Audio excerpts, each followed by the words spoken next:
Hello guys, welcome to you all in this new JavaScript useful snippet series. So in this series, we are gonna basically talk about some short codes which is useful in your JavaScript development. So if you haven't subscribed my channel yet, please go down below and subscribe it right now.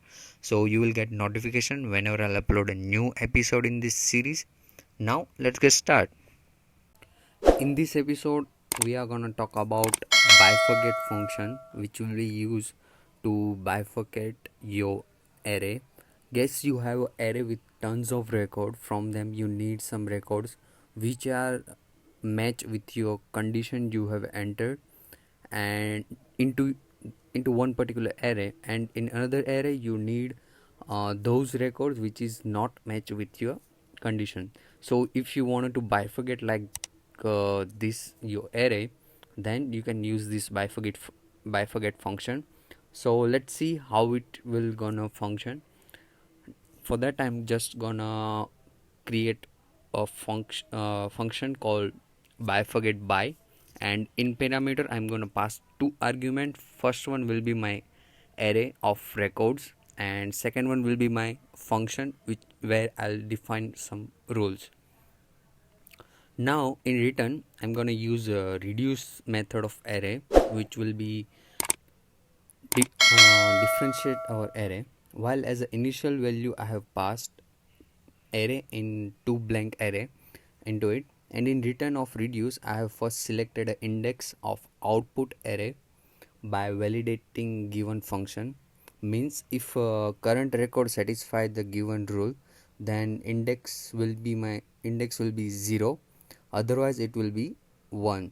And after then it will push that record into selected array. Means if the value was, if index was 0, then it will push into 0th indexed array, otherwise it will push to first indexed array. Now this will return us two array inside array. Now let's see and let's pass some value in it.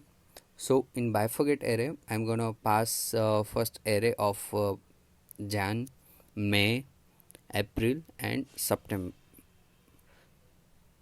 And in second argument, I'm gonna add a rule basically, which will be x tend to x of 1 is equal to a.